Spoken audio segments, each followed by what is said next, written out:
வணக்கம். செய்திகளை விரிவாக பார்ப்பதற்கு முன்பாக இந்நேரத்திற்கான தலைப்புச் செய்திகளை முதலில் பார்க்கலாம்.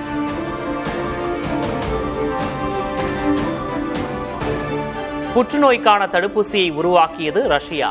அரசின் இறுதிக்கட்ட அனுமதி கிடைத்ததும் பயன்பாட்டுக்கு கொண்டுவரப்படும் என அறிவிப்பு.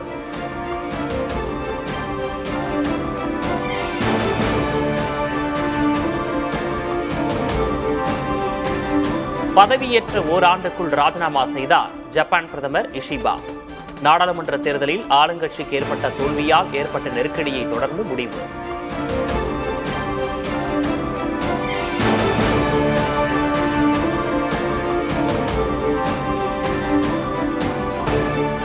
பிரதமர் மோடிக்காகவே தேசிய ஜனநாயக கூட்டணியில் இணைந்ததாக டிடிவி தினகரன் பேட்டி. பழனிசாமியை ஏற்க முடியாது என்றும் திட்டவட்டம். பழனிசாமி தான் எங்கள் கூட்டணி தலைவர், அவர் எடுக்கின்ற முடிவு தான் எங்கள் முடிவுன்னு பேசுறதுக்கு அப்புறம் அங்கு நாங்கள் இருக்க முடியுமா? பழனிசாமியின் துரோகத்தை எதிர்த்து ஆரம்பிக்கப்பட்ட கட்சி எப்படி நாங்கள் பழனிசாமியோடு முதலமைச்சராக ஏற்றுக்கொண்டு போக முடியும்?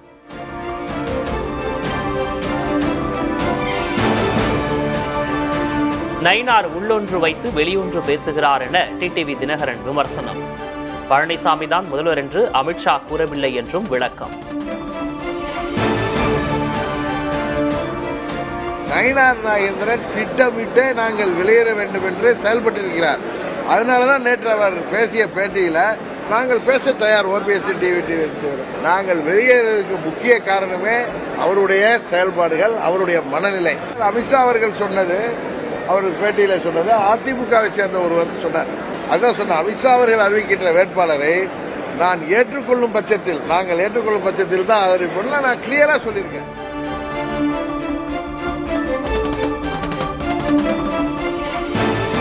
விஜயுடன் சென்றால் என்ன தவறு என டிடிவி தினகரன் கேள்வி. விஜய் மீது பொறாமை தேவையில்லை என்றும் பதில். அவர் தலைமையை ஏற்றுக்கொண்டு நீங்க போவீர்களான்னு கேட்டது, ஒருவரை ஏன் இப்படி குறைத்து பேசுகிறீர்கள்? ஏன் அவன் கூட போனா என்ன? அவரும் ஒரு மக்கள் விரும்புகின்ற நடிகர், அவரு ஒரு துணிச்சலா ஒரு கட்சி ஆரம்பிச்சிருக்காரு. எத்தனையோ பேர் பயப்படுறப்ப அவர் வந்து ஆரம்பிச்சிருக்காரு. அதை போய் நம்ம பார்த்து பொறாமைப்பட வேண்டிய அவசியம் என்ன?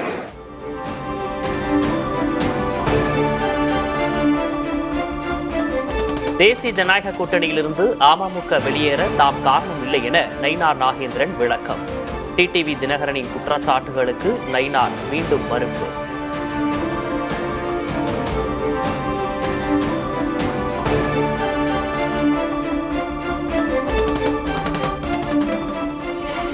செங்கோட்டையனின் ஆதரவாளர் சத்யபாமாவின் கட்சி பதவி பறிப்பு. அதிமுக ஈரோடு புறநகர் மேற்கு மாவட்ட மகளிர் அணி செயலாளர் பொறுப்பில் இருந்து நீக்கம்.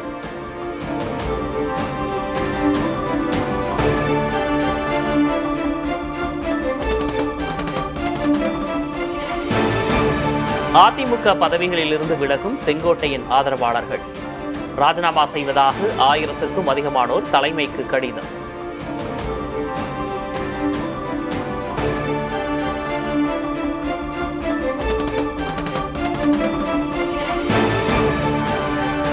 தமிழ்நாட்டின் பல்வேறு இடங்களில் செங்கோட்டையனுக்கு ஆதரவாக ஒட்டப்பட்ட சுவரொட்டிகள். ஒன்றிணைவோம், வெற்றி பெறுவோம் என வாசகம்.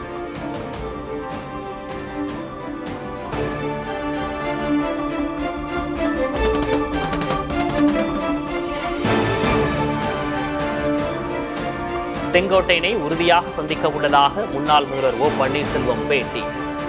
10 நாட்கள் அவகாசம் முடிந்த பிறகு செங்கோட்டையன் அனைவரையும் அழைத்து பேசுவார் என எதிர்பார்ப்பதாகவும் பதில். 10 நாள் பொறுமையாக அண்ணன் அவர் 10 நாள் காலக்கெடு விதித்திருக்கிறார்கள். அதற்கு பின்னால் அவர் நான் சந்திப்பேன்.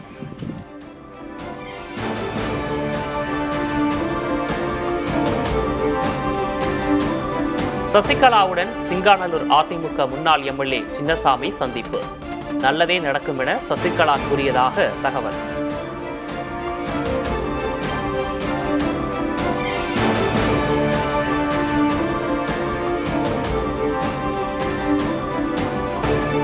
அதிமுக பொதுச் செயலாளர் பழனிசாமியுடன் ஏ.கே. செல்வராஜ் சந்திப்பு. செங்கோட்டையன் இருந்த பொறுப்பில் நியமிக்கப்பட்டதை அடுத்து வாழ்த்து பெற்றார்.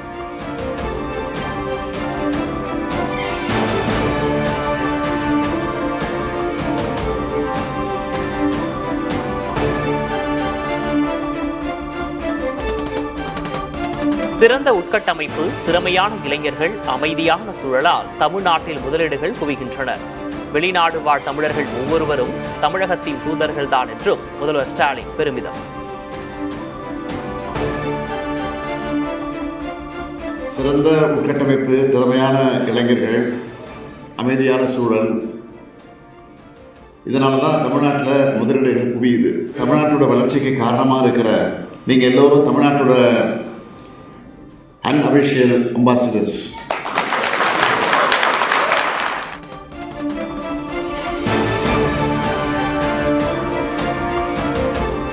ஹரியானாவில் வாகன கிடங்கில் புகுந்த மழைநீர், கார்கள் வெள்ளத்தில் தத்தளிக்கும் ட்ரோன் காட்சிகள்.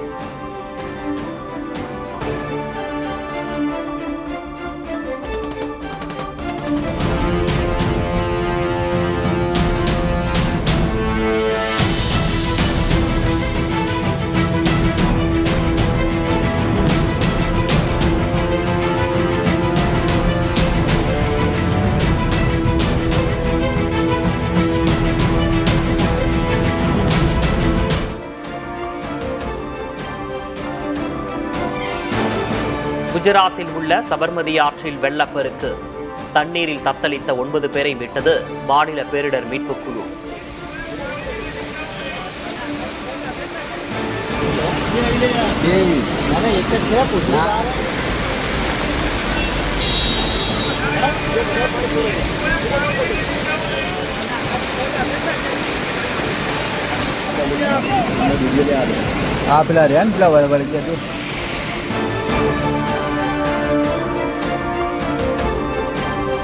ராஜஸ்தானில் வெள்ளத்தில் அடித்துச் செல்லப்பட்ட சாலை, போக்குவரத்து துண்டிக்கப்பட்டதால் பொதுமக்கள் அவதி. मानगढ़ से गुजरात रोड.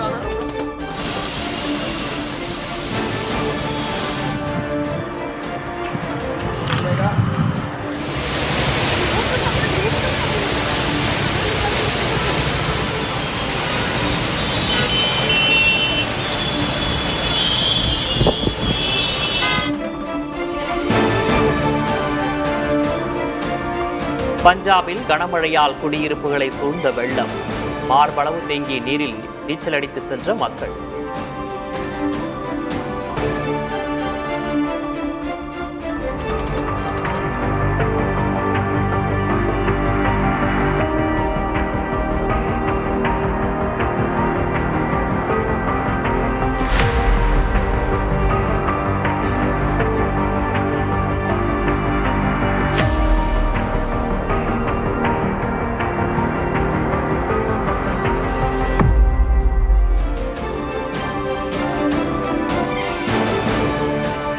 தெலங்கானாவில் பாலத்தினடியில் வெள்ளத்தில் சிக்கிய அரசு பேருந்து, பயணிகளை பத்திரமாக மீட்ட காவலர்கள்.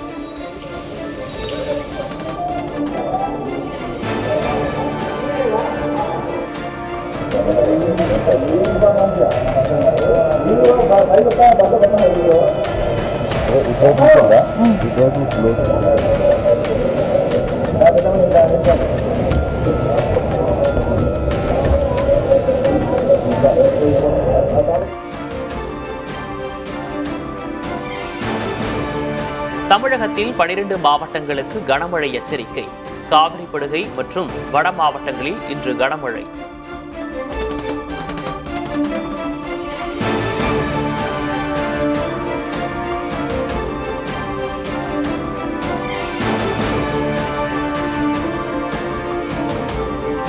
விடுமுறை தினத்தையொட்டி கன்னியாகுமரி திருப்பரப்பு அருவியில் குவிந்த சுற்றுலா பயணிகள், உற்சாக குளியலிட்டு மகிழ்ச்சி.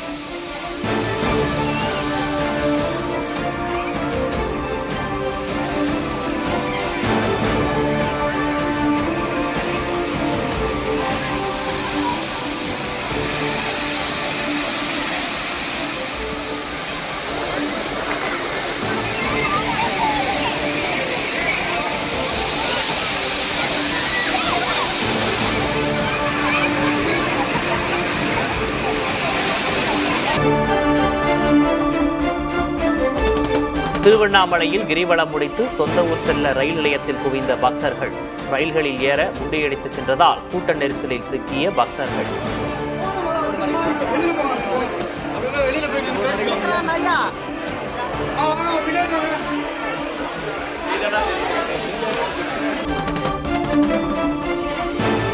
திருச்சி சத்தியமூர்த்தி நகரில் வீடு இடிந்து விழுந்து 11 வயது சிறுமி உயிரிழப்பு. இடிபாடுகளில் சிக்கி மீட்கப்பட்ட சிறுமியின் உறவினர் மருத்துவமனையில் அனுமதி.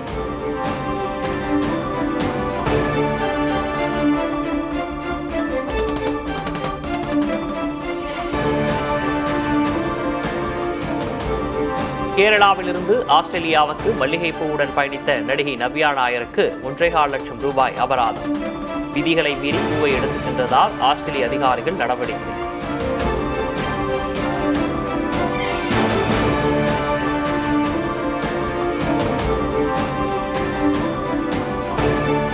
பதினைந்து வயதில் உயிரிழந்த சிறுவனை புனிதராக அறிவித்தார் போப் லியோ. உலக அளவில் நிகழ்ந்த அதிசயங்களின் தரவுகளை சேகரித்து ஆவணப்படுத்தியதற்காக புனிதர் பட்டம்.